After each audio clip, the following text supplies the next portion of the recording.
Home team, meaning the Hornets. You've got to score in the open floor.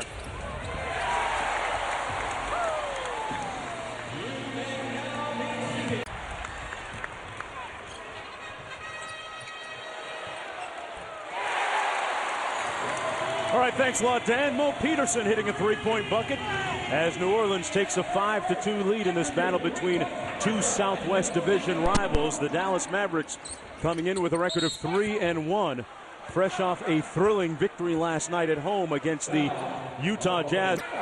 Chris Paul working against Jason Kidd. Chris Paul has had a lot of success against Dallas going back to the last couple of years. Man, like the guy's not even there. There's Chris Paul working against Jason Kidd. Nice up fake, and Chris Paul with his first field goal of the game. Patience, never in a hurry. He just takes his time. He gave Jason two strong moves and then exploded.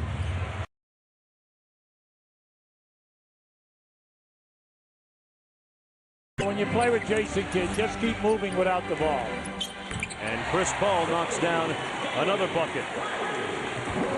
With the new players that Chris Paul tries to integrate in, how does he feel his way through this process? Yeah, well, this is very difficult because the main guy is your center, Okafor. He did not play in any exhibition, and he did not practice. So consequently, your key position is a new guy. Now you're also putting Wright and Peterson, so you have three new guys in the starting lineup, and two of them are not scoring any points. Now that's difficult when you are an average team to begin with. Chris Paul ignited things to get that 14-3 run going for the Hornets. And they lead by 8 at the end of the first 12 minutes.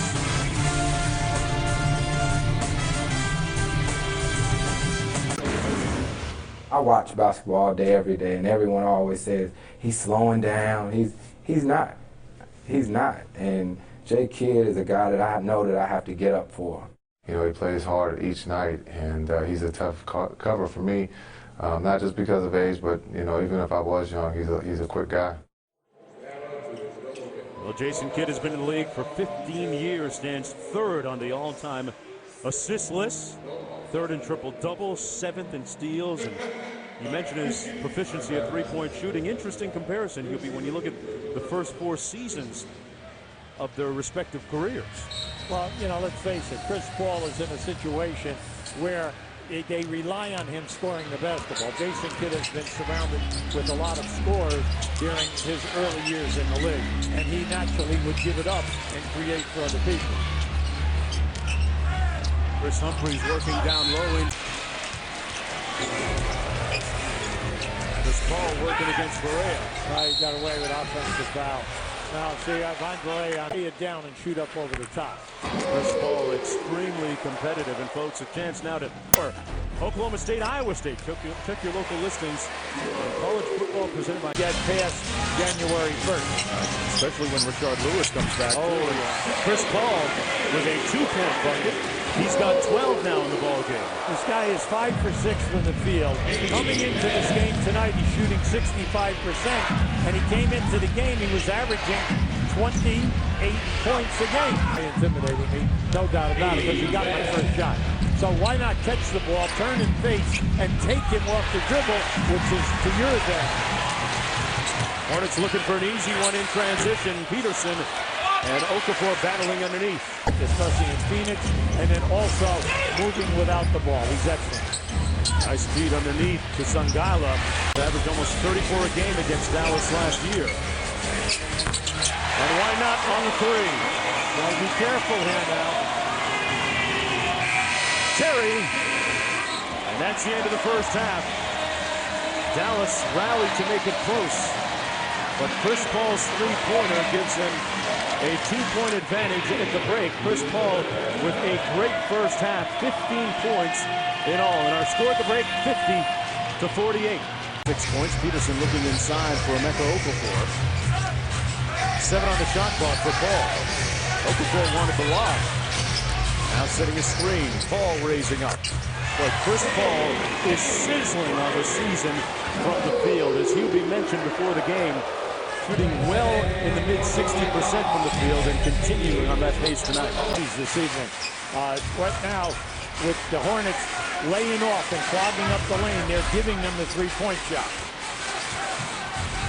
Paul was looking for Okafor off the pick and roll. And Peterson with the run. I like what they're doing, though. I really like them going down inside to him because I like to see him finish with his left hand instead of forcing with the right hand. Oh, there's a good finish by Chris Paul, the runner. And Chris Paul now with 19 in the game. For all you little guys out there, Arian comes up with the loose ball. And he turns it over. right, gotta go here now. 4 on 3. Stojakovic. And Lane. That's very difficult to do. Jason Terry, last year's Sixth Man of the Year award winner. They go right back in this 2-3 zone. Chris Paul weaving through the traffic. He makes it look so easy sometimes. Well, what he did was he went into what we call, splitting the defenders, and then he isolated and forced Jason Kidd to play him one-on-one to shot up over the top. Kidd thought about it. And Marion got picked by Chris Paul and fouled by Dirk Nowitzki. Now that was an outstanding anticipation, an excellent steal by the guy who has led the league the last couple of years in steals, and that is Chris Paul. He came from behind, and the postman never saw it. And when you put the ball down for the dribble, he's going to anticipate and make the steal. Paul going to free throw line and shooting 82% on the season so far. One of the incredible numbers as Dirk sits down with his fourth foul here. Think about the fact that last year Chris Paul scored or assisted on 51% of New Orleans buckets. Chris Paul is the perfect player for this style of play because everything is set up which allows him to keep the basketball in his possession. But now, on his side, the athletic talent to keep his dribble and then accelerate, play slow, or play quick, and then make the right decision. Then you have to guard him for the three now. And Singleton tipped up, and Paul comes up with a loose one. Wow, that's where he gets here. He's an excellent defender. Wow, what a layup by Chris Paul!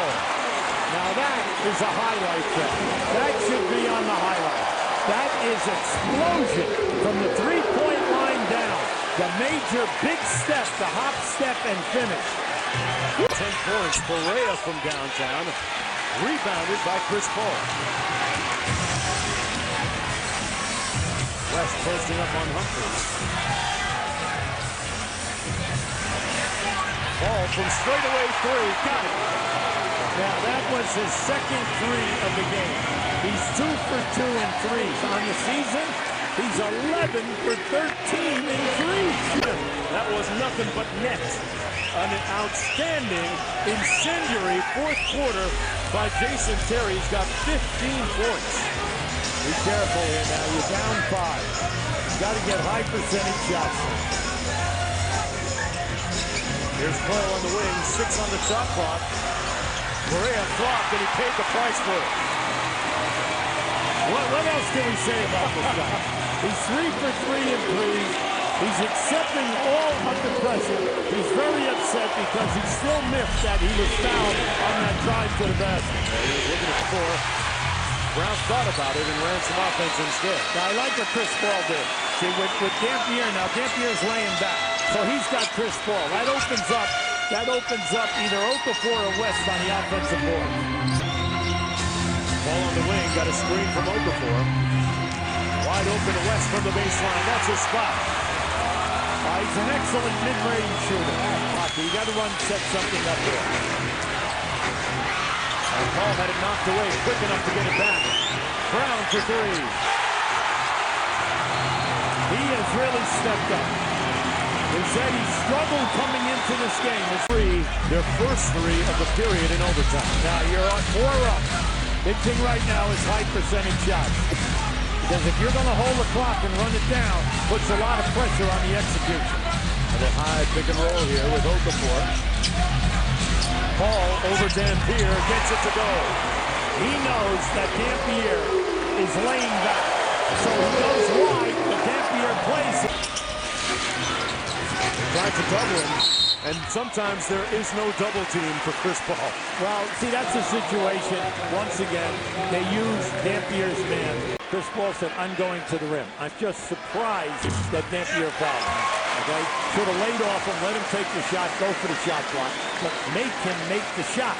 Made the first free throw, giving New Orleans a 5-point lead. Chris Paul told us before the game that he understands with the 6 new players on their roster that it's going to be a learning process, but he'd just like to win a few games while they're going through this learning process. The lead is 6. Terry, one of his rare misses in the second half. Oh, great look. Great. That's what Byron Scott's been looking for all night. And that was a heady play by Chris Paul. You got to be careful here right now. That's running their lane. A good move by Bobby Brown. The ones they missed. Of course, in the fourth quarter. And the obligatory MVP chant, Hubie Brown, has come up as Chris Paul putting up crazy numbers tonight. 39 points as New Orleans will snap its 2-game losing streak. They get their